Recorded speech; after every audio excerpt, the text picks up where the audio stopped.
Okay, ladies, gents, whoever's in our audience nowadays, we have Mr. John Demarco, episode 57 of the Hard to Kill podcast.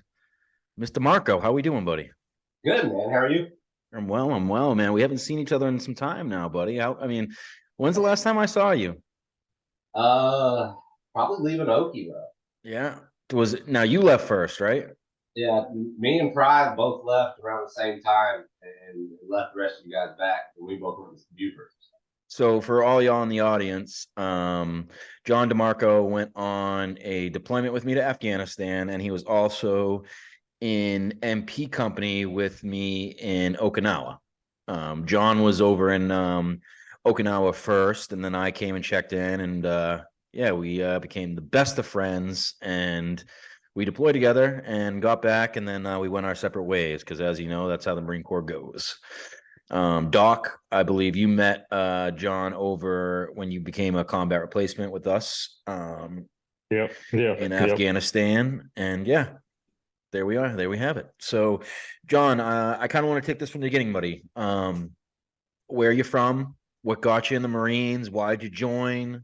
Kind of So take it from the beginning for me. from Georgia, born and raised, pretty much before the Marine Corps, hadn't been anywhere outside my little 45-minute radius. Man. I was pretty Where in Georgia you from, buddy? about an hour south of Atlanta. Me and Okay. Travis Smith, y'all talked about him on previous podcasts. Me and him are from that same area. Like we Macon. actually saw each other a couple years back. Travis What? Smith. I know you're from Macon, that area. Just north of Macon. Gotcha. Yeah, about an hour south of Macon, or an hour north of Macon, hour south of Atlanta, literally right in the middle. Okay. Gotcha. So I was here. I was doing my, graduating high school, doing my firefighter stuff. I started that, and then Oh, so you started firefighting before you joined as well. Gotcha. Okay. yeah, I was with a department around here for about a year, year and a half before I joined. I kind of ran into a situation where I was like, man, I got to grow up. I can't do this job being just an 18-year-old kid. So Just a sidebar, not to interrupt you, dude. I did the academy up here, and bro, that's no joke. it's fun, man. It's the best job in the world, bro. Best job in the Oh, world. something that I didn't realize I had a tough time with is I'm extremely claustrophobic, and that is definitely something that you're gonna have to get over.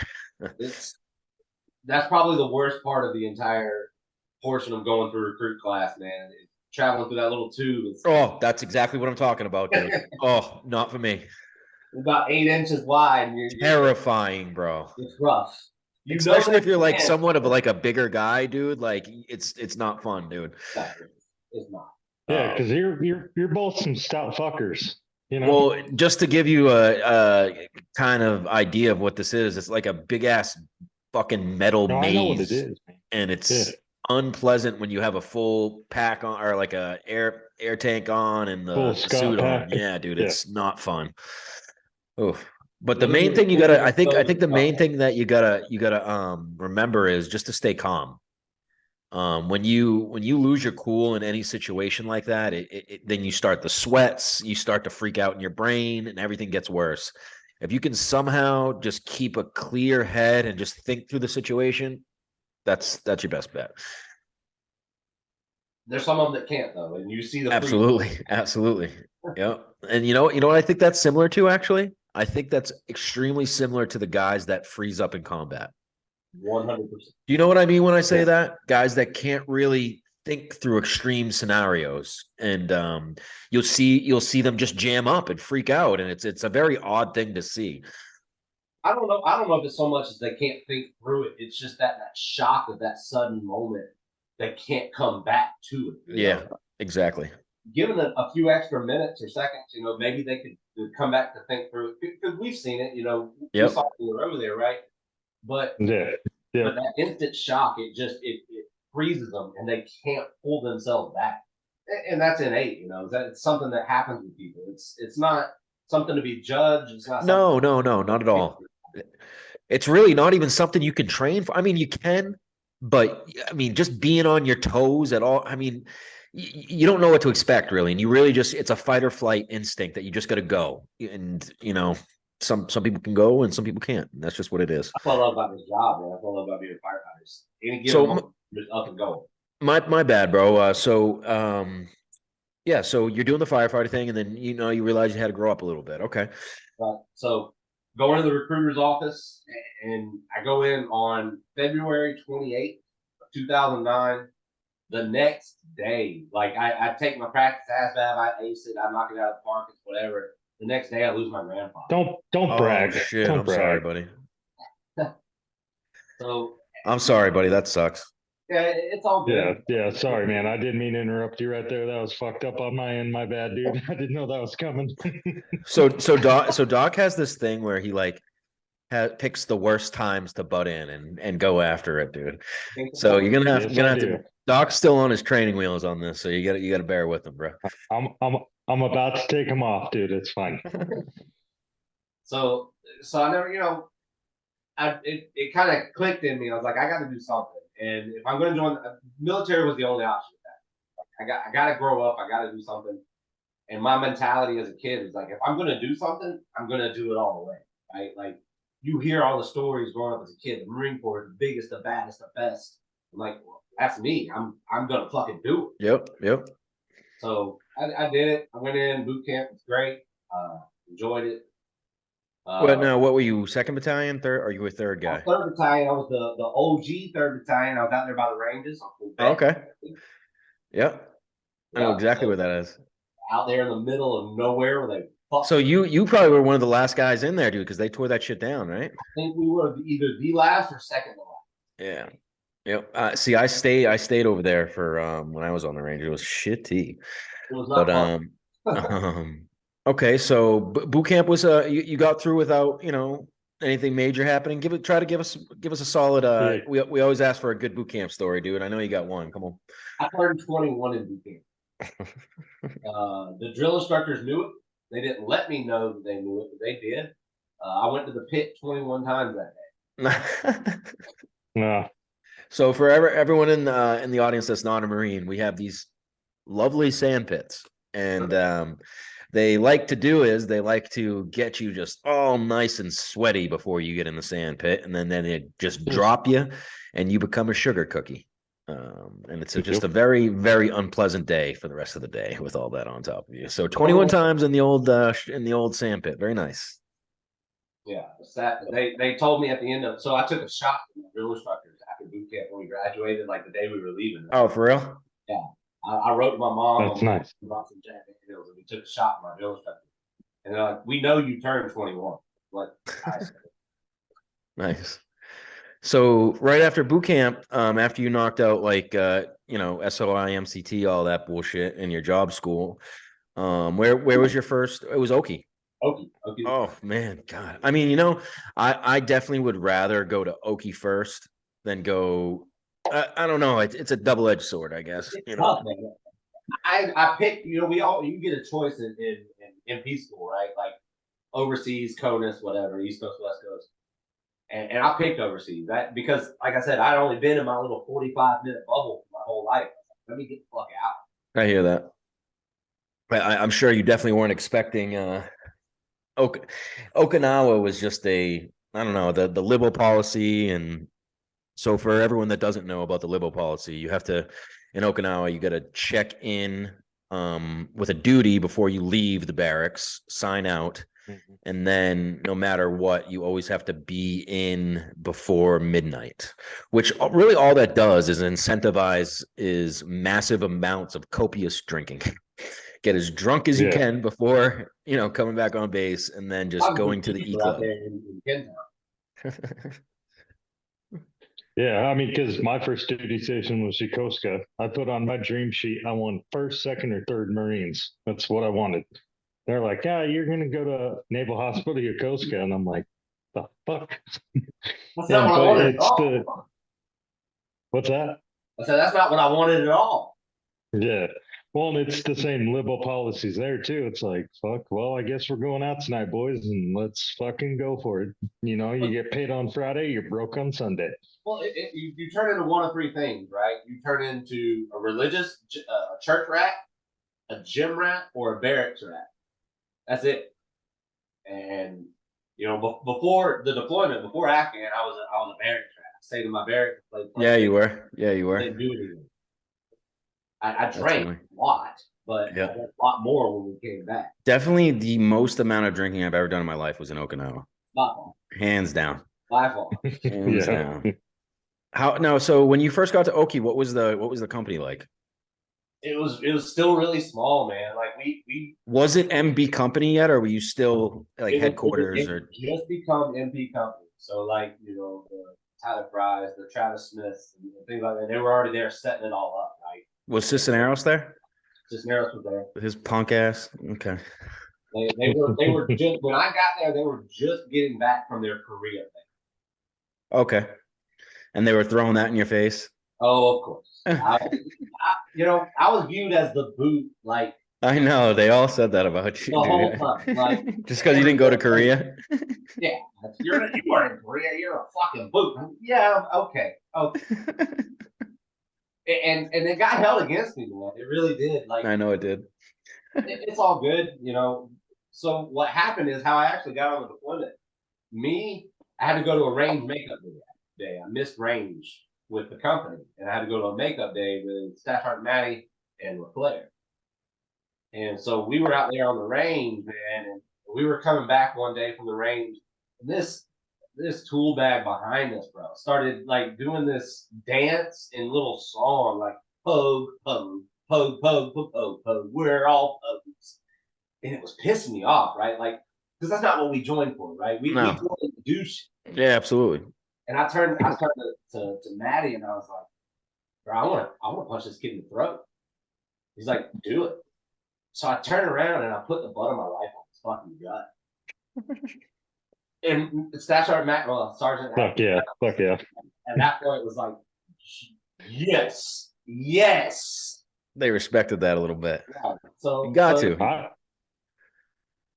I said you got to respect that a little bit, bud. You got to, you've always had that about you, I mean, I'm gonna. Yeah, it's weird, John. I've never seen you lose your temper before. It's fucking weird that you're telling that story right now. Oh man. I Okay. get it. So you kind of made an impact on them. They knew that you were good to go, Right. junior Marine. So like y'all talked about in previous podcasts, there was an initial deployment before our deployment, right? And so I was picked with Staff Sergeant Matt Levitch. Picked me, was like, hey, let's go. So we were doing all of our pre-deployment stuff from Oki, and we went to medical to get cleared. And when I showed up in medical, like we already alluded to, we do a lot of drinking in Oki. So I drank a lot the night before, and I threw up in medical. And so Attaboy. they're like, no, you're not cleared for this deployment. You can't go. I was super bummed. I was like, man, I want to be on the first deployment from MB company, blah, blah, blah. Turns out it was great. Worked out in my favor. I got to go with you guys instead. And that first deployment, it was only a 3-month pump. Yeah, it was a bummer. Right. I would have been super disappointed. Yep. So it all worked out in my favor. So anyways, that's how I got on the deployment. And still the boot everywhere I went. I know. I whenever I get guys that have, especially that were from MP company that went on our deployment, everyone talks about their deployment being the shit and it's different.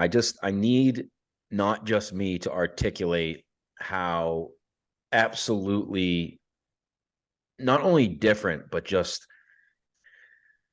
awesome, terrible, awesome. I mean, I know you can see that now just from being out a little bit and looking back and realizing the shit that we were doing and where we were, bro. Like, not only that, because you talk to other individuals and you realize they didn't do half the shit that we did, dude. Like, and and you know what? 9 times out of 10, all these infantry guys didn't do half the shit that we did either, dude. Because when you live outside of a base or a fob and you're actually immersed into the Afghan culture, like we were, literally living off the land every other day, bro. It's different. It's watching some of these other guys come on your podcast and stuff like that. I sit here and I think back, I'm 35 years old now. I was 22 on right.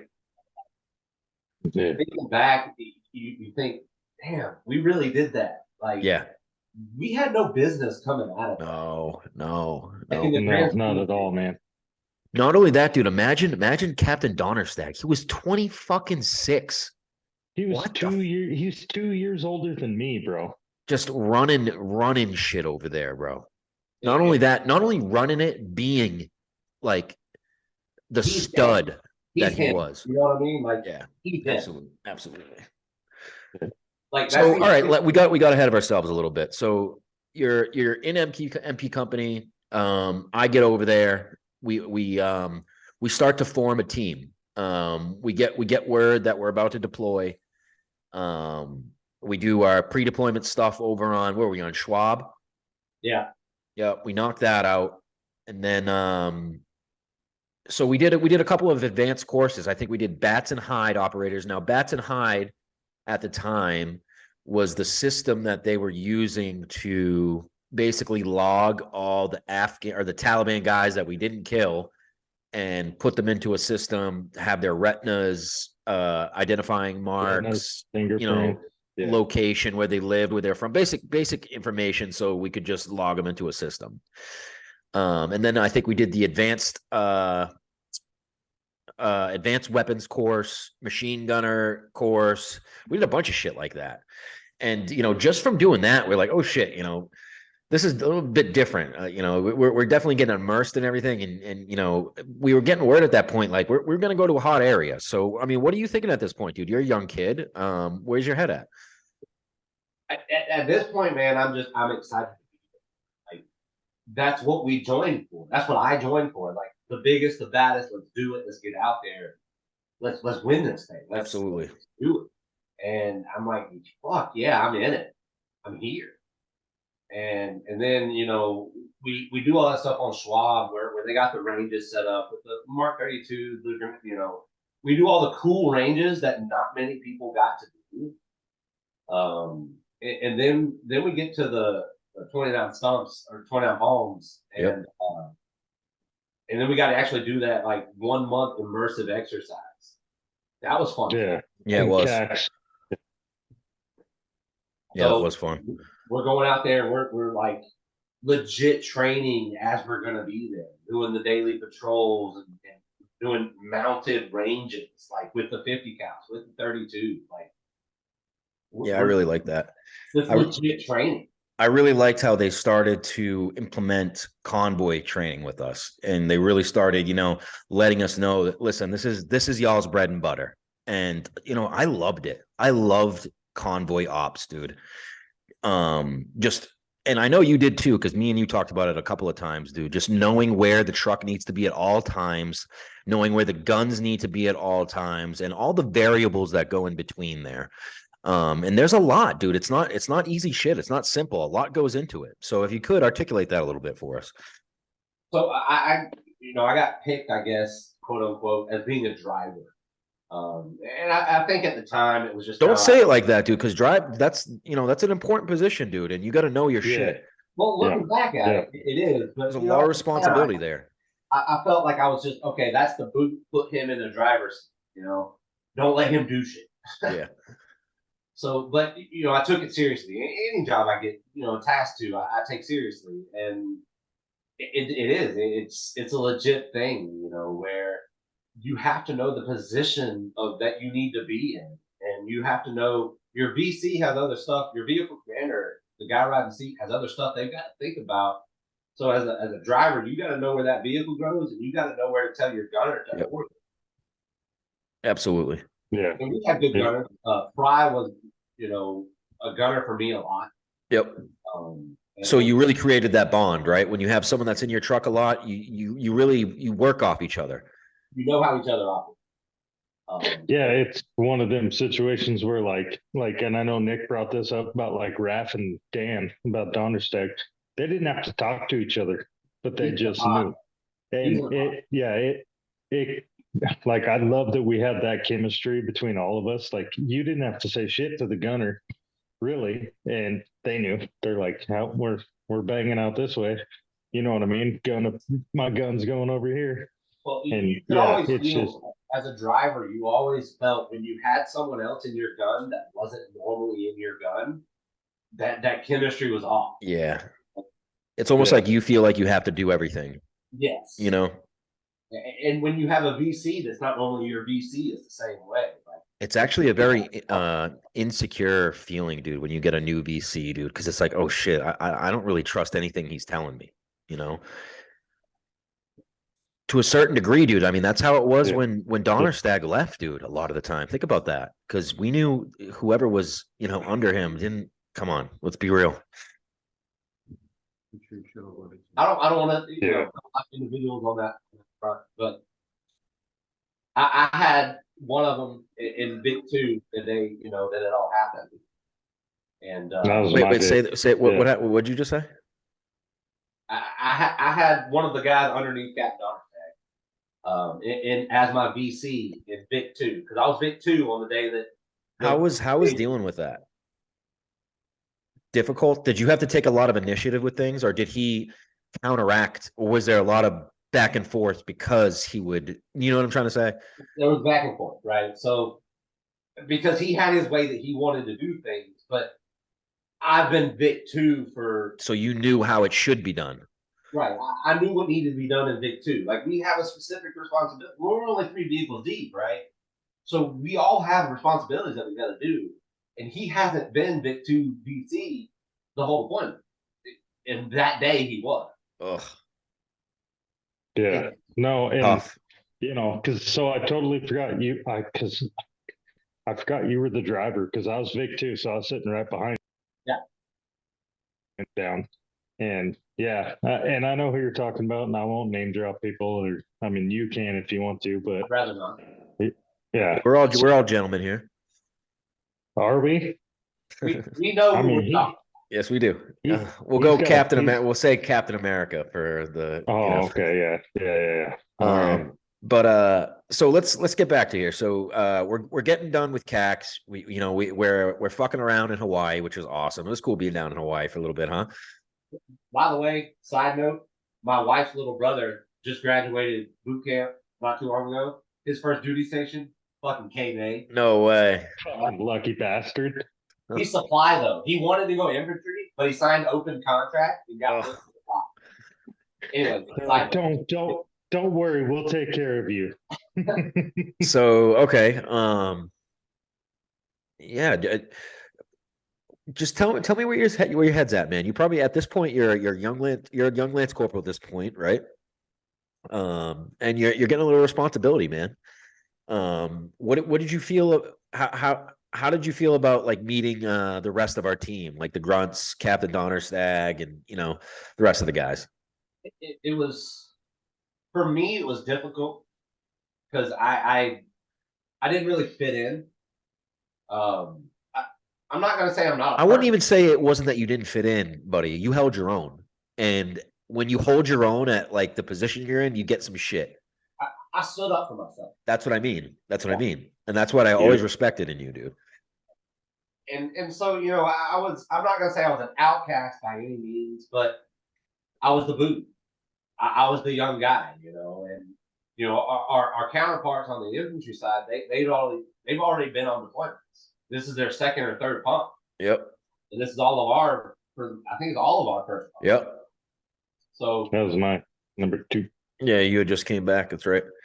So, yeah, but but DeMarco, you held your own, man. And there's two things that you can do in that point. You can either let it get to you and getting your feelings about it, or you can fucking bite back a little bit and just let them know, like, listen, yeah, but go fuck yourself. You know what I'm saying? You want to go through me, you're gonna have to go through me. Exactly. Not around me. Exactly. And John, that's one thing I fucking loved about you because you never like wavered. You never You're like, hey, motherfucker, like I'm right here if you want a piece. That's what being a Marine's all about, right there. And I'm glad that you did that, man. So, all right, so we're on the way over there, man. Captain D, Leclerc, they go pre-party. They get over there before us in RAF. What give us some memories about the trip over there, man. What's some things that stick out? It was a long ride. Yeah. Like it was so different from anything else that we had done the rest of the deployment. And looking back on it, that first ride out there to Delaram from I think it was Leatherneck. Yeah. It was It had to have been. I thought we went to, I think we went to Leatherneck and then to Dwyer and picked up everything. Remember, it was an initial long trip, and I think we went to Dwyer, picked up our trucks, and from there we. But they were all so like, we got to do a mission briefing. Yeah, For yeah. this little thing, this Yeah. little thing. It's funny. We were all gear queers at first, doing everything to the max. Yeah, yeah. I mean, max. Yeah. Doing the most. Get mission briefing. Like, this is just a convoy to this, that, and the other. I'm like, we're going to go no more than 15 miles an hour. That gets old quick. I don't think we went under 15 miles an hour. I know. Oh, like, right. It was just a long trip, and when you have that much time just sitting there or just driving through this wide ass open desert, and all the things they told you up to this point, every little rock, every little pile. Yeah. I don't think of that about that as a driver. That's gonna be stressful as fuck. You got to, man. You got to keep your eye out, and I know it was just that first little trip over there, but like that's that first moment you're in country. You're out there, you know. And when you're driving over there, you're just like, they've all made this big deal about it. It's a dangerous part, blah blah blah. Well, we didn't see a fucking when really that was the safest thing we did. I wish I could do that for 7 months and like just be chill. Yeah. You know? Yeah. But yeah, like you're driving, dude, and you couldn't fit a gnat up your asshole at that point because you're just pucker factored, like, oh shit, here we go. We're gonna get it. Yeah. So okay. So we get out to Dwyer, we grab our trucks, and then by that point, I think the vehicle teams were pretty much getting established, or at least bare bones. We knew where we were gonna be at. I was in the gun on Vic 1 with Cervantes and Donnerstag. You were driver, Vic 2. Doc was in there. I think Fry was your gunner. And then in the back truck, I believe, was Tarango, Staff Sergeant, what's his name? Barker. And Lineweber, I believe, and G. Was G in the second truck with you guys? G was initially G was in the second truck. I think Xavier Cisneros drove Vic 3. Gotcha. He named it. Yep. I remember having pictures of Jasmine. Yeah. Yep. I mean, I couldn't for someone that was calm, you never got our fucking radios working. Love G to death. I'll leave that there. Yeah. Yeah. He was a good guy. Takes an hour. Yeah. Takes an hour and a half to call up a 911. Love G to death. Yeah. Okay. So we get to Delaram, man. We get to our, that was definitely surprising. I did not expect our, patrol base to be that, dude.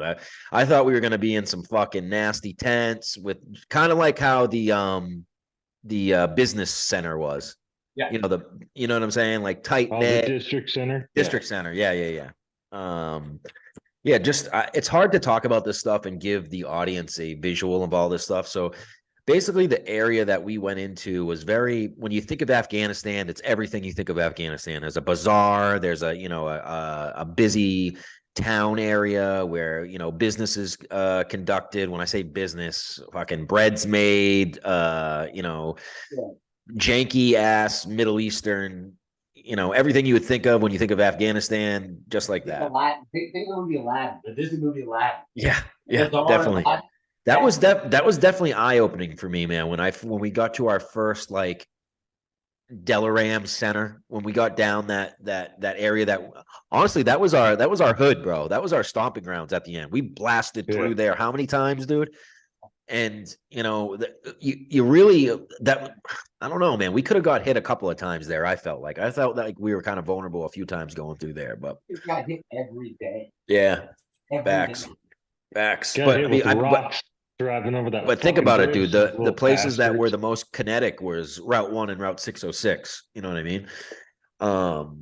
But yeah, so basically our compound is in the middle of two major highways, and which are Route 1 and Route 606. And from what we are told by the time we get there, these are two extremely kinetic highways, basically the only paved areas in Afghanistan. And Route 606, basically the area that we were at, had not been traversed in a long time because of how many IEDs were in the area, which was like, oh, great. And then Yeah. yeah. And then, so basically, we were tasked with setting up patrol bases up and down. This is like the first month that we're there. And keep in mind, we're standing post as well. So usually it was a mission in the morning, which is a convoy, come back, chill for a little bit. I don't know what chill, but basically fix everything, go over the shit we did wrong. Mission in the afternoon, come back, sit post. So where's your head at this point, man? When you're out there for that first month, I think it was just more or less just let's just go through. And I hate to say it this way, go through the motions, right? We're out here. We got to do what we got to do. You know, head on a swivel, 24/7, and you don't know what to expect, right? You're trying to find that groove of Yeah. how this area is operating. And that's not easy. You go through a lot of fucking trials and tribulations with your crew, you know? Well, especially while we're going up and down 606 in particular, they had the route clear platoon go out in front of us, and it took them weeks to clear it. Yeah. So our first couple of times up and down, we see these fucking potholes. I mean, the whole way. Yeah. If we half a mile, there's an IED explosion where they've already, Yep. and we're having to drive around it. And you know, they tell you the most vulnerable spot for an IED is in a previous IED hole. Because you're already thinking it's clear. Yeah. Yeah. Yeah. Yep. And so we're all on edge for that first month, man. So we're all just kind of trying to muscle through it, to try to do what we got to do, figure out what we got to figure out, how each other are operating. Because we're still getting used to the infantry guys. They're still getting used to us. Not to mention throwing in 300 Afghans on top of it. Yeah, exactly. I was really happy with how we eventually all molded together, though. At some point there was like a set 15 of us, 12 to 15 of us, that all knew we could trust each other with pretty much everything. Because we had just been in so many situations where basically at some point each one of us had to shine. Each one of us had to do something or act, and we all saw that we were quite capable, which made everyone just kind of reassured with each other. That's a big part.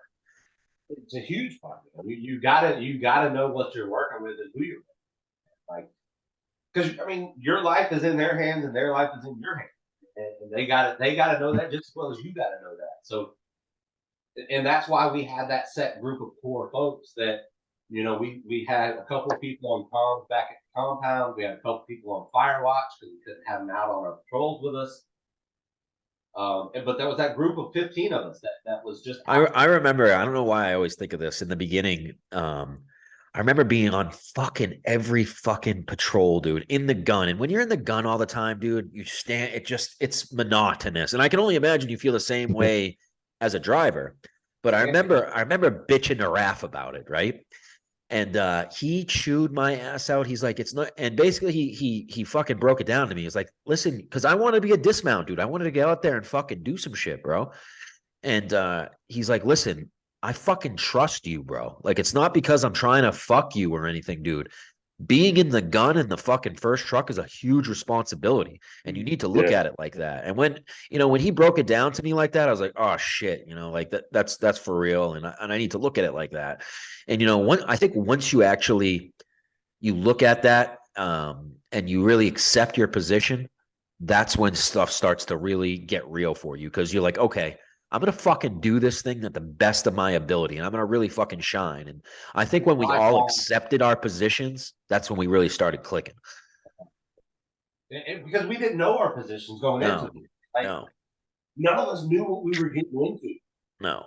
We didn't know we were going to be on our fucking own. It's funny because we were told pretty much everything else than what we did before we got there. Like, all our training, everything didn't encapsulate anything of what we were doing.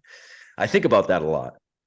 It's crazy because I mean, our oldest guy was Cap. Well, I don't know. No, Sergeant Ski. Oh yeah, Sergeant Ski was like, oh, you're right. But like the oldest leader, let's put it that way. Yeah, I agree. The one that stepped up to actually is a 26-year-old kid, bro. Like, I'm 35, and I look back, and if I think of the 26-year-old leading me right now, you're a fucking kid, bro. Right. You know, it's funny because it took me a while to think of it that way. And I think it was right after I first interviewed Captain Donnerstag on the podcast that I really thought about it. Like, I can't fucking imagine being 26. And now really think about this. Really think about how sketchy of the area that we were in. Think about the people that Yeah. he was working with, dude. Think about the Afghans at that point. Think about, bro, you cannot trust any of those motherfuckers, dude. And Yeah. just to be in his position, to be the one that's spearheading everything, talking in all the shuras, representing us as a team, that is a fucking ridiculously powerful and important position. And he fucking knocked it out of the park, dude. I don't think enough can be said about him, right? Like Yeah. the amount of responsibility and leadership that he had to exemplify is just it's unfathomable. You cannot picture what that man had to deal with, and I don't want to. I'm glad it wasn't me. And Honestly, that's what I'm trying to do somewhat with this podcast, dude, is I want to get every one of us to just sing his praises, dude, because he doesn't get enough respect and enough like recognition for how, like, I've never seen a single man that's selfless and just awesome at what he did. Didn't give, not when I say selfless, I need you to understand he did not give a fuck about himself, and all No, he was he did worried not. about was his boys, dude. That's one of those things that gives me goosebumps, bro. You know what I mean? Right now, it's a brother. Right now. it's a leadership trait that I've taken with me outside the Marine Corps into the Bam, fire. I love that you just said that. Like it's just you have to, so you can't forget where you came Oh, from. stand by, guys. Can you hear me, bud? Yeah, I got you. Okay, so yeah, we were just talking about Donnerstag a little bit, man. Fucking stud. And you know, at this point, he's really starting to show his proficiency at attention to detail, because I mean, your truck too. So are you seeing like the stops that he takes to just get out of the vehicle and fucking go all over the place and look for these things, or what are you seeing? You're always wondering what the fuck's he doing, right? Like I remember one of them in particular. We had just so you know we had three Vics, right? And in between our three Vic, we had two Ranger Dangers or Danger Rangers, right? Which were the Afghans in their little Toyota trucks. Yeah. Yeah, they little 4-door Rangers. They loaded them down. Four of the So keep in mind, people, you gotta think of this. We usually had 3 or 4 upper armored vehicles, which were either MRAPs or MATVs, and then the Afghans would be rolling 5, 6 Afghans deep in these. What are they? Toyota pickup trucks four Rangers. or Ford Rangers? Yeah. No. Were they Rangers? Yeah, they were 4-door Rangers. And yeah, no up armor, nothing, but just a big old PKM on the back. So yeah, that's what our convoys look like. So you're trained, and all of our training teaches if you experience an IED hit, you're gonna take small arms fire. That's just how they operate. So I remember being Vic 2, and Donners they passed through this crater. It didn't go off, but then the Afghans in front of me passed through that same crater and it went off. Yeah, I remember that. So it was a trigger man, right? Yep. And so when I see that Explain that a little bit, DeMarco. Explain what kind of IED that is. so that's obviously what they call either a remote trigger or a actual trigger where they push the button. Yep. Because they're watching you as you go over. They know that IED's there. They missed the up armored vehicle intentionally because They're usually like there's a marker in the road somewhere, because they're usually off in like a mud hut somewhere, and they're waiting to see at a certain point when that identifying truck hits that marker for them to hit the igniter. Right. So they waited for that Ford Ranger to come because that's how they knew they could get the most casualties. Yep. It was a smaller explosive. It wouldn't have touched. I mean, it would have rocked us a little bit in another. Yeah, but nothing big though. Yeah, exactly. So they targeted that Ford Ranger. And it was that one day where I had a VC that I wasn't used to, a certain corporal that again, I'm not naming names, and a gunner that I wasn't used to. So you were all fucked up. I had no idea who I was working. And so that thing goes off, and I see fucking bodies fall.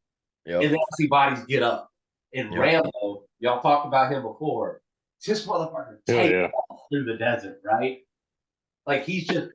Listen up, y'all. Listen up. This Rambo guy that I told you about, this isn't me talking about him. This is somebody else. So go ahead. Yeah. Go ahead, Mark. Rambo He's a takes off legit his motherfucker. backpack, his damn ammo over his shoulders, his PK in his hand, and he's just running after the Trigger Man. Trigger Man's on a motorcycle. You're not gonna catch him. He's trying. And he just got blown up. Keep that in mind. So, so there are some good folks out there, man. There's some. No, I'm gonna stop you right there because I've gotten a little backlash about this, and that's made me in turn do a little bit of investigation about the Mujahideen, because from what we were told, we had a few Muj guys that used to be Mujahideen. And honestly, I did a lot of research, and the Taliban came from the Mujahideen. So basically, the Mujahideen at one point went through a split, and what I believe, some guys went Taliban. The way they perceived the Quran was extremist, and they went the Taliban route, and some of them went the other route, which was like the freedom fighters, or the guys that just wanted to live off the land and not sponge off the Taliban and be crazy motherfuckers blowing themselves up all the time. And that's basically what Rambo was. And I can't sing his praises enough either, dude. Like, I mean, this guy absolutely set the example and showed that there were some fighters, like actual, because the word that we got, a lot of the ANA were turds. ANA or Afghan National Army. Rambo was an AHP, which was an Afghan Highway Patrol guy, and he was an absolute smoke show of a fucking machine gunner and knew what he was doing, could fight in all aspects. You didn't want to fuck with this man. He was dude, and he was certified. Yeah, well, and I loved that we had that relationship with him, to where if there was a shady guy that because they rotate. That's a good point. That's a good point. He'd be like, "Hey, man, do not trust this motherfucker." Yeah, but I got your back. I'm glad you brought that up, Doc, because another one of the things that I was going to bring up is how much Donnerstag trusted, not usually Thomas, it was usually Stone. And I've seen a couple other Tom Schumann is someone that's going to be coming on the podcast. I believe he's a major now. He was on Jocko Willnick's podcast, and he was with 3-5 actually in Sangin, the boys that were over there when we were over there that became combat ineffective because they had so many double amps. But Tom talks in one of his books about his relationship with his interpreter, and it immediately made me think of Donnerstag and Stone, because you absolutely need to have that relationship with an interpreter, because you don't know what your interpreter's telling you. You really don't know how he's translating what these Afghans are telling you, and there's little things that they could be saying that are key words that you need to know because they're being shady, or they're doing certain things you need to know about. And a good interpreter or a good terp will tell you those things. And that was for us Stone.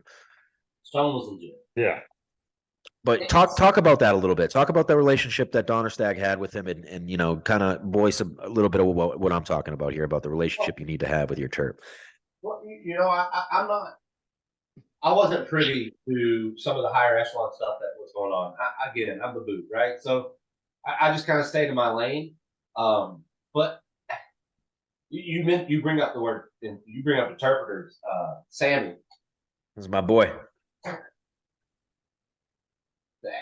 You got to trust him, right? Because you don't have a choice. He's your interpreter, and we would go out there on some of these patrols for a week at a time, where we would live in these compounds, and he was there with us. It was me and you. I know it was me and you and two others. I forget who it was. And I'll tell this story all the time. But Sammy was a strange individual. Oh yeah, he was. His laugh was undeniable. Oh, I love his laugh. And he's the one that coined the phrase John Marco. John Marco. And that night, man, we were out on that base, and I won't go into too much detail about how we got to where we were at, but we were standing around the campfire, and Sammy had that look on him, man. He was in that Haji squat position. Oh, He starts laughing. Oh, creepy motherfucker, dude. So I don't know if you were there with me, John, but the night that I knew I loved Sammy, yeah, we're having a night with the Afghans, and we're all just, it was late at night. We were kind of freaked out. We heard gunshots, and you know, that wasn't anything out of ordinary, but you know, you didn't want to sleep. And keep in mind, we're down Route 1, and when we're on a patrol base, usually it's like 4 Marines, like I don't know, 7, 8 Afghans, and just that. And you maybe have a couple up machine guns, a sat phone, and some AKs, and you know, a saw maybe. But we had gotten hungry, and we were starving. I remember we were really, really hungry. We went through our MREs, and the Afghans were hungry too. And I don't know if you remember, but whenever we got into some kind of fight with the Afghans or we went on a long patrol, they always took pride in feeding us.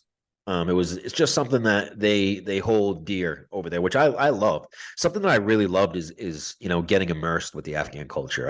I can't talk about that enough. Their culture is undescribable. Like, they care about people. Yeah. As an Afghan culture, yep. and as that religious culture gets so much negative talk. It does. But if you're there with them, and as long as they're not that extremist side of the Taliban or whatever you want to call it, but that culture in general, man, it's so loving. It is. It really is. I'm happy you said that, man. Because Yeah, I've gotten shit in the absolutely. past about that. Because I've talked, you know, in positive outlooks of these people, and they're always like, "Oh, Tal had this, Tal had that." And it's like, dude, if you really think that way, Fuck you. you've never lived with them. Yeah, You've never fuck been off, out there dude. with them. You don't know what the fuck you're talking about. And that's, I don't know if it's true or not, so I'm just speaking, but that could be some of those infantry guys that just went out there and just, you know, kill. Yeah. We were out there doing different shit, right? Like, we were out there legit, like, you know, the phrase gets, you know, shaking hands, kissing babies, stuff like that. But we were out there legitimately trying to make an impact. And Well, it's not just that, John. It's we were living with these people. We weren't just going on patrols with them, dude. There's a difference. We're living with them. Yeah. We slept with these people. There's different types of deployments, man, and the one that we were on does not happen often. That's what I need you to understand. I need you to look back and see what we did was seriously different than what normally happens on a deployment. Go ahead, Doc. So those, yeah, dude, and the relationships we made with a few of them, because obviously it's already been brought up. You got turds. It's just like any fucking unit ever. You're gonna have a fucking turd or two. And like because dude, I was on an Osprey by myself, flying out to come fucking link up with you guys as a combat replacement. I was by myself, dude. Like, I was like trying to check in at Leatherneck, and I'm like, I need to get a flight, and I don't know where I'm supposed to be going. Like, I think I sat on Delaram for like 3 hours just sitting there all, well, I think they're coming. But anyhow, like, so that first night at the compound for me, yeah, we all smoked cigars, and like, I know me and John hit it off pretty good. Me and you, Nick, obviously, Zach. But I remember meeting Stone for the first time, man. And I was just like, I forget, it was either you or Leclerc that was with me when I met him. You're like, he's the real fucking deal. He's the real deal. And dude, he was like legit. And yeah, I rest in peace to that guy. I love him to death, man. What are you talking about? Stone's still alive? No, not Stone. I'm sorry, Rambo. Oh yeah, Rambo. Yeah. Yeah, my bad. But yeah, no. You need to get better at, like, when you just say like he was legit or he was awesome.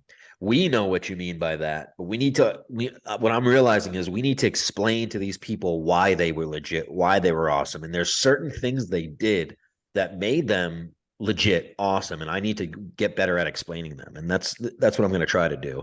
I don't know if there's a But better explanation than the dude got blown up from the back of a Ford Ranger, continued on foot with what was supposed to be a mounted machine gun to chase a trigger man on a motorcycle. Perfectly done. That's exactly what I'm talking about. So I was telling a story about Sammy, why I love Sammy. So yes, we're extremely hungry late at night. And what I was getting at is when you're at a patrol base late at night, you don't leave at like midnight, 1 o'clock. You can't see anything. Afghan gets very, very dark. And when it's dark, the Taliban comes out, and you can't see IEDs, you can't see anything. It's just a bad decision. So anyways, we're in a post on the patrol base looking down a scope, and I smack Sammy. Sammy, I'm hungry. Where's the food at? I didn't expect anything. Sammy goes down the ladder. I hear a couple smacks, a couple bams, a couple yells, and all of a sudden there's like they have like a little tiny Sriracha Civic. The Civic goes out of the patrol base and hums down Route 101. I'm like, oh fuck, what did I do? I yell at Sammy. I'm like, Sammy, what the fuck? He's like, oh, 1 minute. Don't worry. No worries. No worries. Keep in mind, I'm bugging out because I don't know what I just caused. And probably an hour goes by. This guy comes back. His whole car is full with fresh gnome. And for all you guys that don't know what gnome is, that fucking foot bread, bro. Oh, they make this bread out there that is just like no other. It's so goddamn good. And when it's fresh and warm, and you have nothing, there's nothing that comes close to it. And it's literally full up to the fucking roof. And we just had a night with Gnome and Sammy and Afghans. It's nights like that just make everything worth it. And you appreciate things a lot more. And John, something you said about just the people, how they were, and learning about their culture. I think that's what a lot of the people of today need to see. They need to travel. They need to see other cultures, and they need to get the fuck out of their ignorant mindsets I'm not even going to open that can of worms with you, dude, but I think you know where I'm going with this. Well, people are like, what's crazy is I'm from the South, right? So you get labeled a certain way. And people call me racist. They call me this, that, and the other. And I'm just like, guys, if you would just go out and live life just a little bit outside of your bubble, right? Like, you would see that the things I say and do aren't racist. You're just dumb. Yeah. Yeah. You don't know what you're talking about. Yeah. I've seen and lived and breathed and fought and ate with people from different backgrounds that you can't even fathom. Yep. For people to sit there and try to remain ignorant and just pretend that they know what's going on and get an Instagram post and think that they know what's happening, and fuck you, bro. It's just inexperienced people, man. It's really what it is. Like 9 times out of 10, these people haven't left their bubble. They let politics get soaked up in their brain, and then they have this mindset as, if you don't agree with me, you're wrong, and I'm just gonna make the biggest deal possible. It's just a sick culture that's kind of brewing lately, and from what it shows is just supreme ignorance. Nobody wants to hear something different than what they believe, right? Like, that's something I try to find myself on, is I'm very open to hearing how other people think. You got to be. We're not always right. Absolutely. I'm not always right. And I'm right a lot of the time, according to my mom. There he goes. There he is. But, there's other things out there. We're not. He's back. America is great, right? America, I fought, and we've defended everything that we stand for in this country, but we're not the only thing out there. Exactly. Yeah. Learn something. Take a little bit of extra time and a little bit of extra effort to learn what other people have gone through, and you'll realize that your left wing and your right wing, your red and your blue, your Republican, your Democrat, that shit don't make a but No, it doesn't. It really doesn't, dude. Yeah, they're good definitely. humans, and like No, treat I agree with you. I people. agree with you completely. Yeah. Um, No, so like I remember, and it was Nick actually that got me into doing it with him. But the guys would sit down, all the Afghans, they'd sit down at night and have, their chai. And they'd always invite us. And I'm like, and I'm being completely honest. I mean, I'll own it. I was very ignorant at first. Like, I'm like, I don't know. But Nick's like, no, dude, come on. And dude, we'd go sit down and I couldn't understand a fucking word they were saying. I was trying to learn, I was trying to learn Pashto and Dari and all that. And, but yeah, we'd sit there and they're just the nicest fucking dudes. Like, yeah, they really just were. sweet. They're just It doesn't sweethearts, take a man. language, right? Like it doesn't take a language and an understanding of a language to know what a good person is. No, I don't you're have absolutely to right. know what Yeah. you're saying to know that you're a good or a bad person. Exactly. Like, and I actually had a note on that, dude. 95% of the people we met in Afghanistan, like the people of Afghanistan were the sweetest, most humble, like generous. They barely had a fucking pot to shit in, but they'd be like, They'll I give it. mean, other than No, that they'd want to make 5% sure that tried we to were all fucking, set no matter what. So yeah. I Other like than that 5% that tried to kill us all the fucking time, but well, I like to speak on that a little bit. Like go. it's not they didn't all want to kill us. No. All these Mm-mm. villages and these compounds that we went to, they wanted to accept us. And honestly, I feel that you could feel that from them. But Yeah. what's holding them back is that hold that the Taliban had on them, right? Yeah. Like Yeah, absolutely. they can't help us because if they help us, they get killed or their Yeah. family. You need to explain that dynamic a little bit, John. Yeah. So really what Get deep on that one a little go, bit. yeah, go ahead. Kind of talk about that from the beginning. Talk about how like really the population wanted us, but the Taliban is a shadow over everyone and they're like the mafia to a certain degree. No, they're not to a certain degree about it. They're exactly like that. I mean, so we go out to all these compounds, right? Like, so each individual, we got two highways that we're controlling that we've already talked about, Route 1 and 606. And in between this giant mass of desert is all of these compounds. And each compound is like a different city to compare it to American terms, right? Yep. So, I don't know how it is up there in Yankee Town, but Same thing. the compound is like a different city, and each city has their own way of operation. Yep. And so we go to each individual compound, and they all are welcoming of us initially, but then they realize, shit, if I help these people, if I talk to these people, I am going to either die Yeah. or my livelihood is going to be destroyed. Yep. So we had, and the Marine Corps, all military in general, had a burn on site of all poppy fields order standing that nobody would blame us if we burned the poppy fields on our side of things. However, if we burned the poppy fields on the Afghan side of things, we would blame the enemy because that's their livelihood. Yeah, exactly. For so much more than just opium or heroin. Yep. Yeah, that's how they're putting food on the table. And you know what I mean? That's literally the only resource they have. Yeah. So if we burn their shit, we're now the bad guy. We don't want to. Yeah. No. So we try to protect them. But if we protect them, now the Taliban views them as fighting on our side and they come after. So it's a really like just constantly changing dynamic of how you have to handle these people.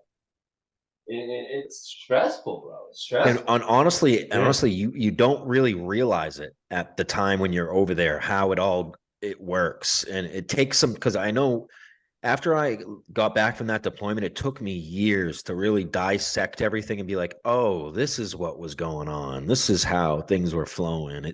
It's not apparent to you while you're over there, because when you're over there, you're just worried about keeping your fucking head on your shoulders, dude. Okay, so keeping your boys alive. But so at this point, let me interject right here, Nick. So we were at that one compound, and I forget, we were just doing like a hello, checking them out, and the guy was giving us some info. But his dad he had this gnarly, it was like a staph infection on his foot, and me and Dre were actually both there, and he's like, "Will you look at my dad?" He asked obviously through Stone, through our interpreter. And we're like, "Yeah, dude, let's see." And he was like, "Nope, nope, nope, nope." He wouldn't let me and Dre treat him. He was like, "No, no, no. If you guys treat me, I'm in trouble." And that's so That's fucked wild. up, dude. That's wild. I know. And because, as part of our Hippocratic oath as fucking corpsmen, as medical providers, like, you know what I mean? And he's like, "No, no, no, no. If you guys put hands on me, I'm in trouble." He's like, Yeah. "I'm dead." I'm like, "Well, you're going to be dead anyway, dude, if you don't get this fucking taken care of." You know what I mean? Yeah. You got a pretty gnarly fucking infection there, brother. So, so at this point where, we're getting comfortable in our teams, man, and stuff starts happening. We start getting engaged. We start getting hit by IEDs. And yeah, it starts getting dramatic over there, man. I think the biggest moment for me was that initial firefight that we got into. And that after that, things just kind of kept popping off left and right. Yeah. So talk about that. Talk about that from your point of view, man. I was driving Vic 2 that day, and I remember I watched Friday podcast. I didn't like hearing it. No, fill me in on what you're talking about. I'm not sure what you're talking about. So we got called for the QRV mission. Yeah, QRF, yeah. Yeah, QRF mission, sorry. Fucking retard. Well, damn, look, fucking man, I'm on a vehicle What a right now. fucking moron. Turn your fucking brain on, dude. Fucking gingers. I had to find something, dude. Come on. Go ahead. So we're on the QRF mission, right? And we get called out. We're going through the desert, and we're going through the waffle fields like y'all described. This is before that, dude. I'm thinking it's nighttime, dude. We're jumping in these fucking Vics. Everyone's got their boxes on, dude. You're in my room at this point. I'm yelling at you to get out of my way, dude. Fucking. So yeah, me, DeMarco, and Cisneros lived in the same room, and that was a shit show, dude. But actually, we got along pretty well, dude. We never really had any problems. Who was the big spoon? No, we all slept in separate beds, dude. Listen. I don't know what happened with you and Velasquez in there, dude. Woo, dropping names now. All right, so we're pistol when I roomed with that motherfucker. I was like, "Come close now." I don't know. We heard a lot of thumping late at night, dude. We just, we didn't say anything. Not from me. I don't know. So all right, so yeah, we start getting fucking mortared, dude. We start getting they have the balls to fucking shoot off some mortars, bro. And yeah, we all jump in the trucks, dude. And you're in Vic 2. What were you the one that went crash into the sand, or which one were you? Was that Vic 3? Gotcha. Okay. Gotcha. Talk to me about what happened. What were you seeing? No. Okay.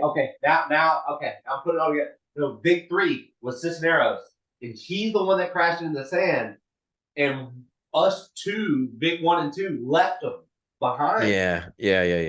That was gotcha. Cisneros. So talk about it from the beginning, and we'll get into that. So we start getting mortared. We start humming down the fucking highway. And I always talk about this because obviously I'm in the gun. I'm the first one to see everything, dude. Just the tracers were fucking lighting up the sky, dude.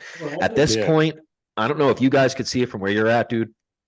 I'm accepting death, dude. I'm accepting like shit, dude. This is everything we've trained for. We're going into this motherfucker, and we're gonna fucking rock this shit, dude. What are you thinking, bro? What you got to do, man, you got to take that mentality, because if you don't take that mentality of I'm accepting what's about to happen, I'm going to give it my all up until that point. If you don't take that mentality, you're just being a little coward bitch. Right? If you're thinking about all your family at home, your mom, your dog, you're not in the mission, dude. You're not with your boys, and that's what you need to be. Yeah. Yep. Absolutely, man. Absolutely. So all you can think about was, I am going until I die. Yeah. And I will not stop until I die. Yep. Hopefully that doesn't happen. Because you know damn well the Taliban are doing that. So you gotta match tit for tat, right? So you gotta have that mentality going into it. And if you don't, you're checked out. Yeah. And so especially when one of your armored vehicles goes down and you're without that third vehicle, it's just 2 vehicles, 8 people taking on God knows what's out in that. Yeah. Because that shit opened up quick, dude. It was a lot of gunfire. Yeah. Now something I got to give my hats off to the drivers, honestly. And I need to articulate how rough that terrain is. Not only to,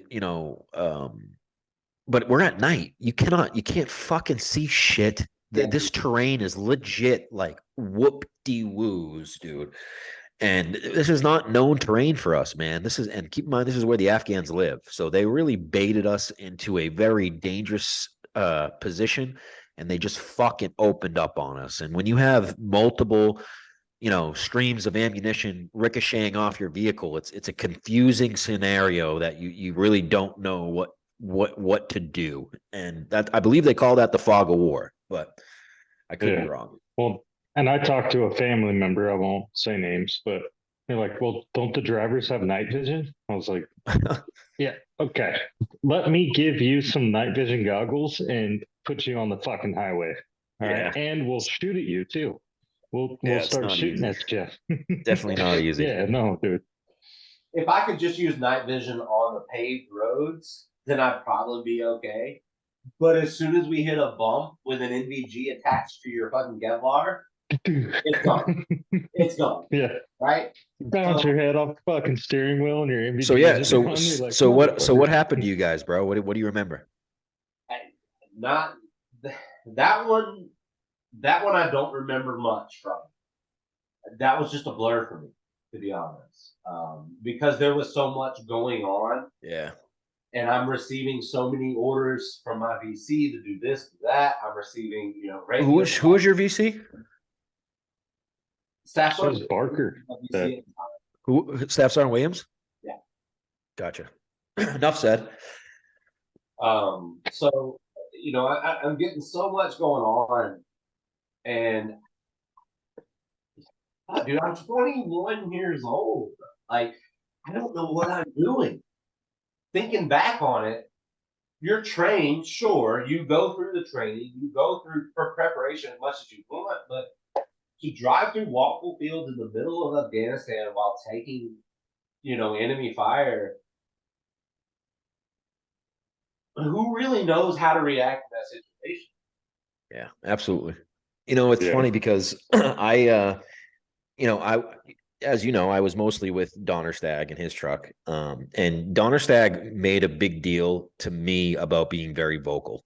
He wanted me shouting out everything I saw at all times that was either moving, awkward, anything, so he could be aware of it. And I made that, my everyday.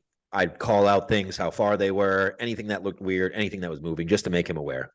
I remember after Donnerstag got hit, I got fapped out to, I think, I was in Williams' truck one time, and I was doing my thing, calling it out. And I remember hearing him, and keep in mind, Williams, like, I love you, buddy. You're a good dude, but sometimes you were a little off on that.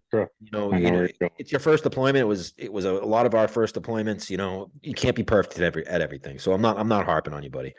But he's like, oh, why is Icardi freaking out? Fucking relax, Icardi. And I remember hearing that. I'm like, dude, you really don't know what's going on, man. Like, so I can hear you, man. I'm sure that was tough to a certain degree.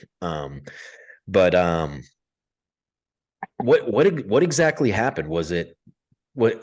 I remember Vic 3 went pile driving into the sand, and then 2 trucks went opposite ways, pretty much. Because you can't see shit basically, and especially when the comms go down, dude. That we've got 3 Vics. That it wasn't really communicated that Vic 3 went down at that point, because we're just trying to get off of Route 1 to make that assault line, right? So it wasn't really communicated that Vic 3 went down. Gotcha.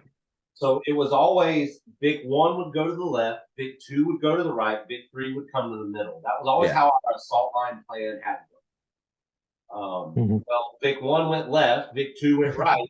There was no middle. Yeah. Yeah. Vic 3 went, no, we're just going to hang out here for a little bit. So Yeah.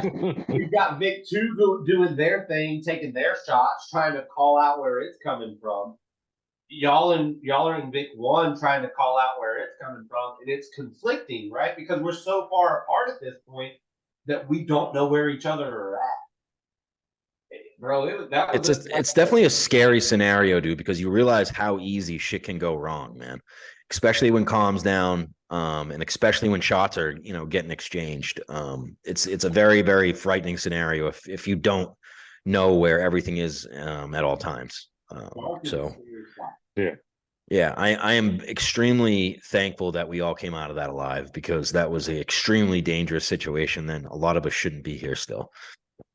Could have been worse. Yeah. Yeah, It was absolutely. fucking one of fucking many. Yeah, definitely. But that's the one that sticks out the most to me. But now, all right, so we get through that. And we start really pounding out missions, dude. We start being really proactive. Donnerstag really. Can I stop for a second? I got it. So okay, so yeah, dude. At this point, we really start.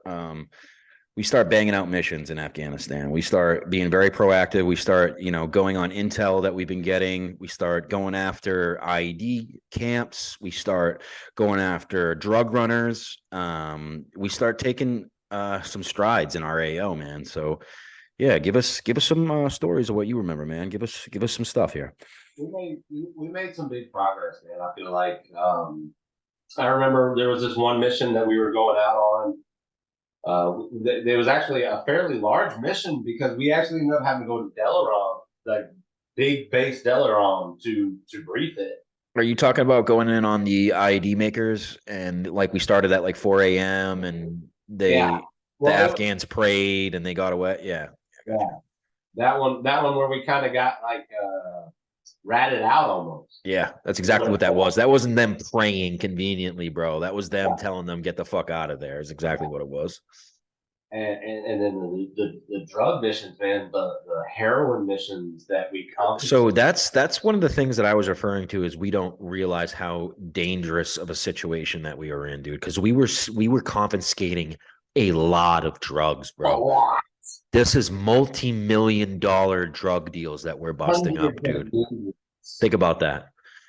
You remember how many Afghans quit on the day we did that? They just stole a kilo and dipped, dude. Think about that. Now, people, I know we're just kind of like spitting off here, but we had a couple of drug busts out there that were probably over 50 keys, 50 to 80 keys of raw heroin.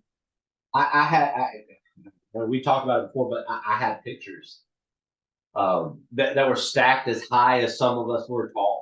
Yeah. Of just bags of heroin. Yeah.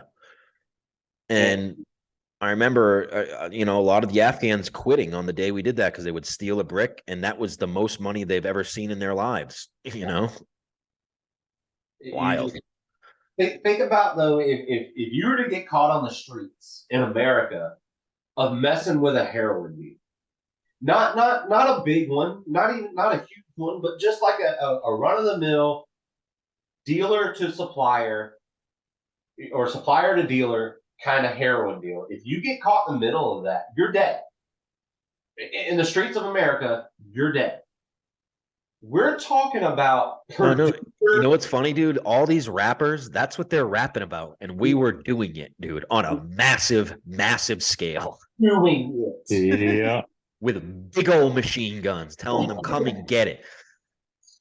And you think about that, man, sitting back, and you're like, God, man, if we would have gotten like caught, I guess, for lack of better terms, like if we would have gotten straight in the middle of it, instead of just getting in and getting out and doing what we needed to do, we were done.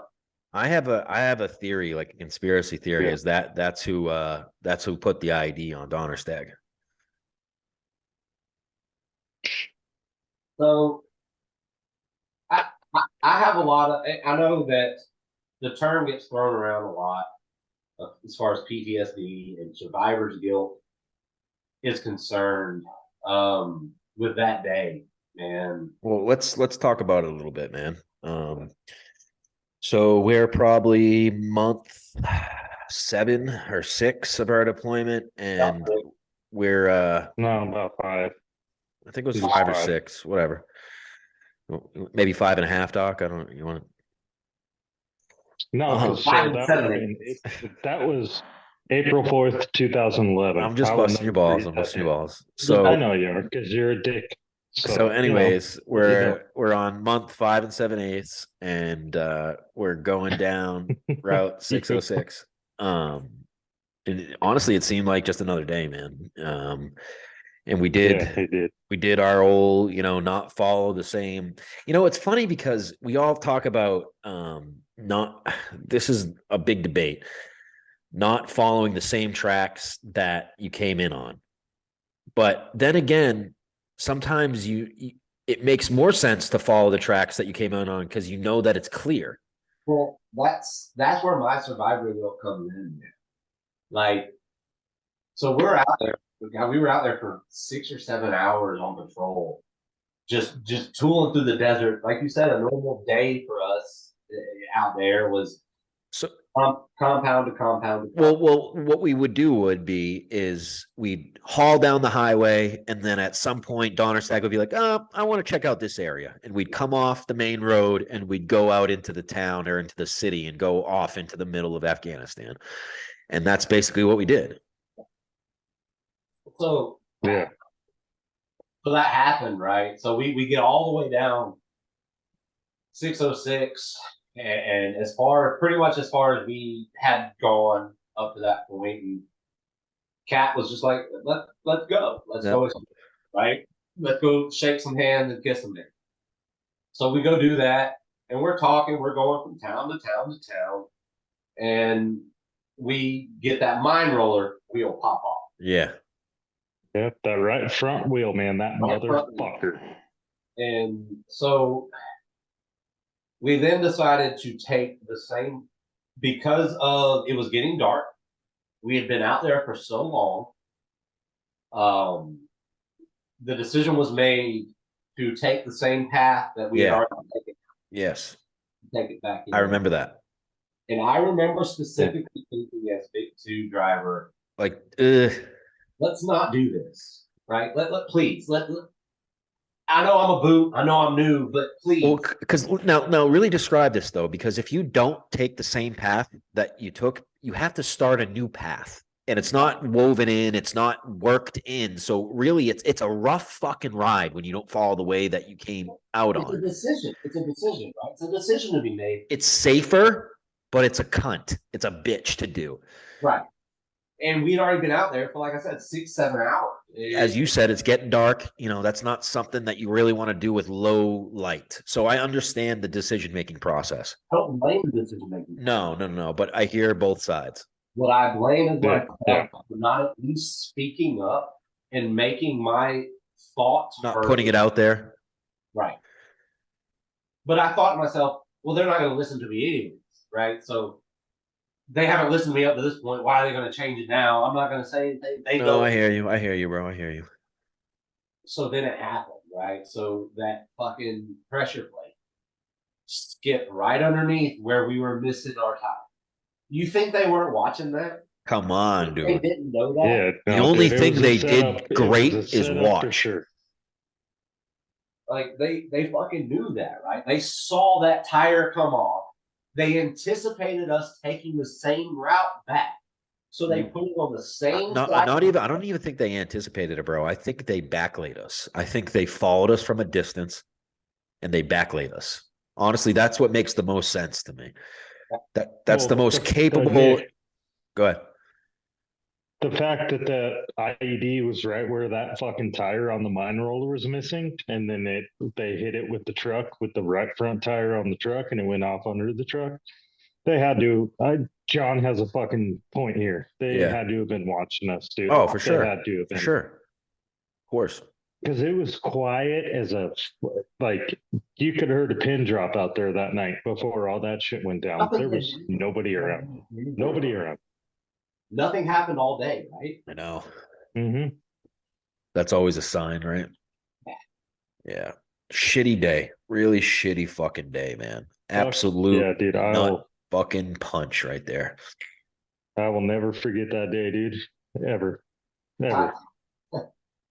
Tyler, to this day, is still one of my best friends.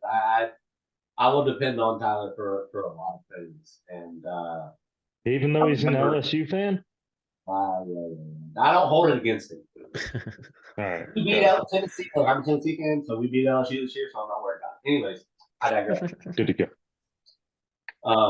I remember when it happened, bro. Like their vehicle just went up in sand, in a big poof of disappearance sand. You know that moon dust. Yeah. Yep. And I remember my VC of the day. I'm not going to call it freezing up because he did act at some point. He did. He did. It took him a minute. Yeah. When he did act, he got out. I was left with no direction as the driver of that truck. I wasn't told anything. I'll leave that right there. Well, I immediately got over and sent over the BFT 9 line. That was you? Yeah. And it got back to Ski, I think, who ended up sending it up to Delaware. Yeah, because we sat on that for a minute. And like I said, I talked about it on the previous podcast. I'm not taking anything away from them fucking guys because it blew the fucking doors off that goddamn vehicle. But we took a hit too, because we were right behind them. Like we didn't take a hit, we took a soft hit. We all got kind of a little like getting punched in the face. Like, okay, now what the fuck is going on? And then looking out and seeing that, and then little vagina I tap. just hauled ass. Yeah, I just hauled fuck you, pee tap. I hauled ass, and then your VC jumped out and came and tried to help too. So, like I said, before I was in the fire service. Before I got my EMT, I was working on my paramedic and things like that. So my natural instinct was I want to get out of the vehicle and I want to help. I feel like I can provide some help. But I knew that once I was left with just me and my gunner. Yeah, you got to stay with it. You got to stay there, right? So I got on the Blue Force tracker and I sent up that IMO. Job well done. And yes, sir. Fucking cry, bro. No vest, no Helmand, no weapon appears at the top of my gun with, I think Tarango was in my gun. I don't remember. No, it was Bishop. Tarango. Tyler just sitting on the top of my truck, just chilling. Hey guys, what are you doing? Get the fuck down. Get down. Dude, I told the story, like he came walking up, I was treating Dan and I'm yelling at fucking Raph, like under the shot hole, like making sure he was okay. I'm like, you bleeding? He's like, I don't know. I don't know. And Ty just comes walking up to me with it was just like this. Like, he's like, I have a med bag. I'm like, I do too. Sit the fuck down. I'm like, somebody come watch this motherfucker, please. Because he was just walking around in circles, dude. But if you he was on Queer Street. Back to that day, man. How lucky we were that it was just the hit that it. Yeah, definitely. We would have been fucked if we got smacked with small arms in that situation. Well, I don't know if you remember the layout of the land, but we were in the middle of like two compounds. Yeah. Not a good area. So if we had taken any kind of legitimate, like we would have been fucked, bro, because the truck was down. We would have had to just push. You know what I mean? Not a good situation, and really not at all. Really affected the morale heavily of our team. Definitely was not the same. Was not the same. It was a very, very tense. That's your core. That was absolutely the core of the team, bro. And if anything, man, the Taliban was successful, man. They took our absolute powerhouse of the team out. And after that, it was really like a headless snake. We were not that effective after that at all. We were kind of just, for the last 2 months out of it, but it wasn't the same. No, definitely not. We held a presence, but we weren't pro it. We weren't, honestly, the most awe-inspiring thing was we were on the offensive a lot of our deployment, which is very unheard of. For a small team that isn't mostly a line company, we were on the offensive, dude. We were bringing the fucking fight to them, dude. We really had the Taliban of our AO on their fucking heels, dude. They weren't fucking with us. And that changed after that for sure. They knew that. Yeah, definitely. Yeah, dude. So I had a cousin. He was an 18 Delta, so Special Forces medic, in the Army. He was a Green Beret, and I told him, I was like, yeah, no, it was a 21-man team, and he's like, no, not you guys. I'm like, no, that was us. Like, that was us, dude. Like, that's what we had. He's like, we fucking have bigger teams than that. And I'm like, well, we fucked around and found out. So yeah, we did. So yeah, man. And have you seen Donnerstag since? Oh, we got to change that, man. We got to get you. I saw the plan possibly at the end of April. Yeah. Highly interested. Yeah. Highly interested. I'd love you to come out. Because I'm in the process of moving. That's why I'm like in the middle of my kitchen doing this podcast. I'm trying to move and get some things in order, but I really would like to make it up there to see folks. So Raph, go ahead. No, I talked to Dan this afternoon, and he told me to tell you, hello, Mr. Demarco. That's it. Yeah, he just told me to fucking say hi to you boys. He just made that sketchy and everything, and we're figuring out the trip. No, and he was just like, hey, make sure you tell fucking John hi for me. And I was like, I fucking will do. All right. So I'm getting it out before I forgot. My bad, dude. My bad. So TBI and shit. Anyways, so Raph is coming out the second to last week of April. I believe it's the 21st, which is a Saturday. He's flying into Logan. We're going to drive down to Donnerstag's and have a little shindig. So if you want to fly into Logan, you can drive down with us. If you want to fly into Jersey, I'll pick you up at the airport, dude. Whatever is easier for you. Let's try to make something happen, because if we can get as many guys as we can together, I'd really, really like that. I'll get with you on the dates and stuff like that, because I'd really like to make it happen. And if for some reason that weekend doesn't work out, dude, you're more than welcome to come up any other time. And Donnerstag is 3 hours from me, so we can drive down to him at any point, dude. But you should definitely see him. It'd be good for you. That wasn't the way I wanted to see him go out. That's a tough one. So you haven't seen him since that point? Wow, that's tough, dude. That's rough. Same, yeah. I mean, same here. So I can relate with you on that, John. Same here. I was putting him on that bird, and that was the last time I seen him. I was lucky. Tyler came back.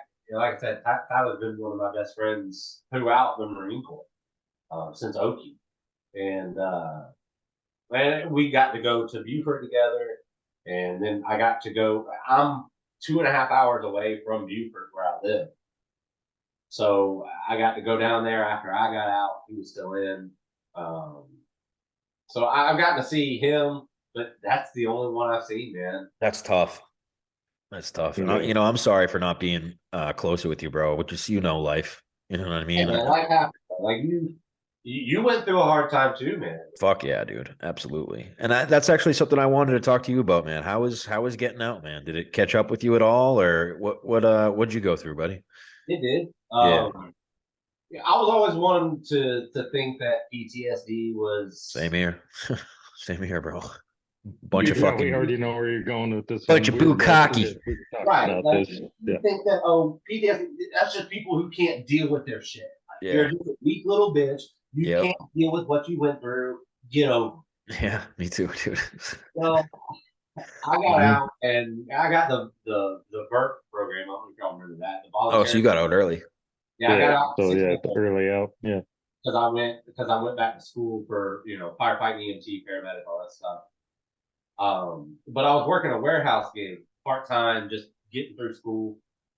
And bro, one day I just woke up. I knew it was gonna be a bad day.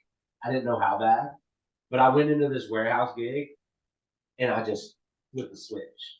Yeah. And I was there. I was pieing corners. I was smelling it, hearing it, tasting it, feeling Yeah, man. it. That's a And real thing. my cousin snapped me out of it. He literally had to tackle me to the ground. And I was like, I gotta get fucking help. Like I can't be alone in this. Yeah. I hear And you, bud. you don't think about how much it really affects you until it affects Yeah. And something that tends to make it worse is when you go to try to get help and you realize they have no fucking frame or reference how to help this shit or what to do with it. It's a scary thing you. They to throw go drugs through. at What'd you say? you. They throw drugs at you. Yeah, yeah, yeah. You know, Yep. here, Yeah, take they this put the Prozac. fucking Here, take this whatever. Yep. yeah, That's they put exactly. the fucking carriage before the horse. It's Yeah. like Facts. So the fuck. I really had to, and God bless my wife, man. She's been there through all of it at this point. You got to lean on those around you. Yeah. Yeah. And Honestly, dude, you're gonna start to realize after this, I guarantee you're gonna feel great. Just talking about some shit, because we never talk about this shit like with anyone at home, you know what I mean? So when you can talk about it with yeah, like here, and like yeah, I don't like talking about it. yeah, me either. Um, it's making me very uncomfortable, but I'm going to talk about it because I That's like. what a lot of the groups don't understand is bringing it up and talking about it just doesn't end at the group. You can't just leave it there. You know what I mean? Afterwards, you're all upset, you're all jacked up, and it's fucked up. But at the same time, man, if it makes you feel uncomfortable, like that is something you need to talk about. And I learned that the hard way. I know Nick's working on he's learned it the hard way. Yeah, no, absolutely. It's a double-sided sword, man. I just think the right people need to be in place to take care of it or just help with it. And when I say the right people, people that have walked down that road a little bit. I'll tell you this though. Yeah. I had another breakdown moment at work. You know, I work a lot of overtime. My wife's a stay-at-home mom, so I work overtime to make up that separate income. And there was a point in time where I got burnt out with the job that I'm doing now, and I had a breakdown at work, and they took care of me, man. They got me the help that I needed, or at least pointed me in the direction that I needed to go. Um, it, but I just want to say that everybody needs that support system. Yeah, definitely. You've got to have people to talk to, whether Yeah. it be even if it's just a counselor, just like you think that, oh, counselors, fuck you, you don't know what you're talking about, you don't know what I've been through, I don't want to talk to you. Talk. Just talk. You know, let somebody hear you out, and maybe you can figure shit out in your own head, but just let somebody hear you out. Yeah, absolutely. I hear you Yeah. completely, dude. It's definitely not the easiest Absolutely. thing, man. You know, it's just something you got to accept and you got to go after it. You got to have those uncomfortable conversations. It sucks. It's not something you want to do. It's something you got to do. It's really you got to think of the people around you, your family, and not just yourself. You know, because they're in this with you, and you bring them down with you. You know, when you're like that. So Yeah. Yeah. That's why I'm happy I'm doing this with Nick and with Mike.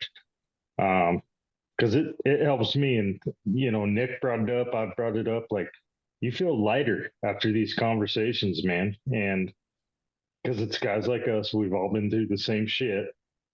You just feel lighter after, you know what I mean? Like you're like, fuck, I haven't got that off my chest in what's it been 15 fucking years or whatever. You know what I mean? Like, yeah, no, I hear you. yeah, you get it off and you're like, oh, I feel a little better after that. And I know that's important for all of us. I remember letting you listen. I don't know if it was your first country song, but it was definitely a country song. We were out there smoking a fucking cigarette by the burn barrel in the compound. And you're like, I can get behind this shit. And it was a Blake Shelton song. I don't know if you remember. I I remember. do, bro. but I was like, all right, we can connect. Like, you're a Yankee, I'm a Southern boy. I get it, but we're right there. Yeah, we had a few late night conversations, man. Those are the best. You gotta have those, man. You gotta Shit have gets those. real. Shit gets real at night in Afghanistan. I'll tell you that, man. It's funny because I had this conversation with someone the other day. Like, it's like our worst fears and our shittiest times, but also our best times as well. Money to go back. I say the same thing, man. I would do anything to go back with the Yep. same team over there, man.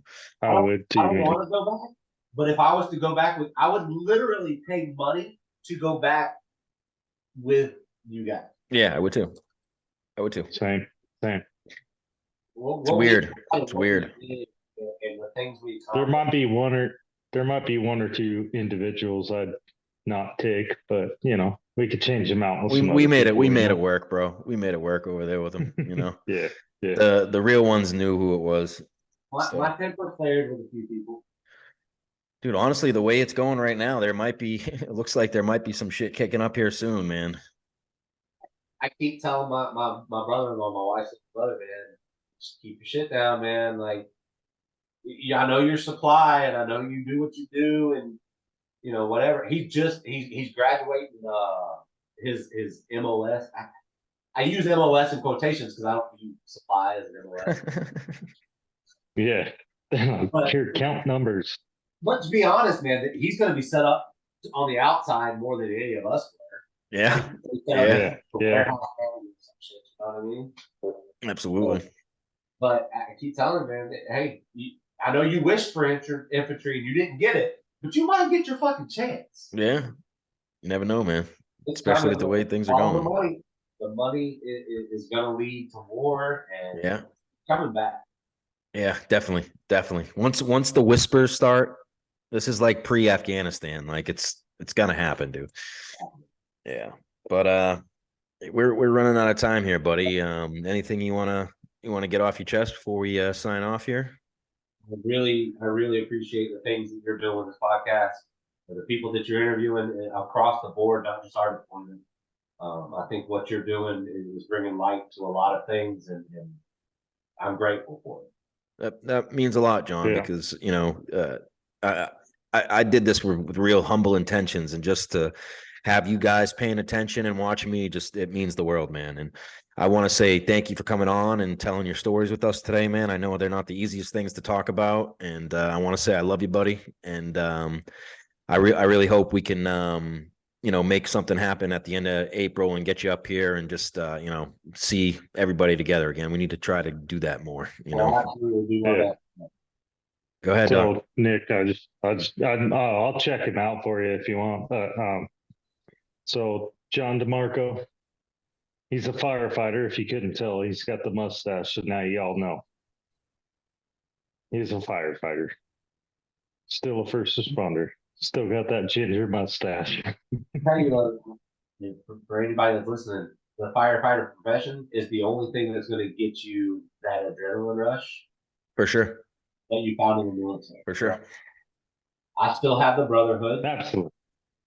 Hey, brother, I ain't fucking with. I'm not knocking on you. I had to make a joke about the mustache.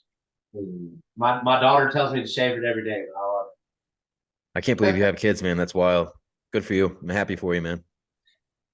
It'll change you, bro. Now, is it one or two? I just got one. Gotcha. What's her name? Lakin. Beautiful, my friend. I'm happy for you. Yeah, absolutely. It'll put things in perspective. I can see you look good, buddy. My mentality's changed, man. Yeah, I know, Dr. Jekyll, Mr. Hyde kind of concept that I had going on. I had it up until she was born. and it'll make you change things. Just save that for when you need it, because you'll need it once in a while, my friend. It's still there. Yeah, it's still there. There it is. All right, fellas, I'm gonna get out of here. All right, brother. There you have it. Hard to Kill, episode 57. John Demarco in the book. Semper Fi, gentlemen. Have a good night. Later, buddy. Love you.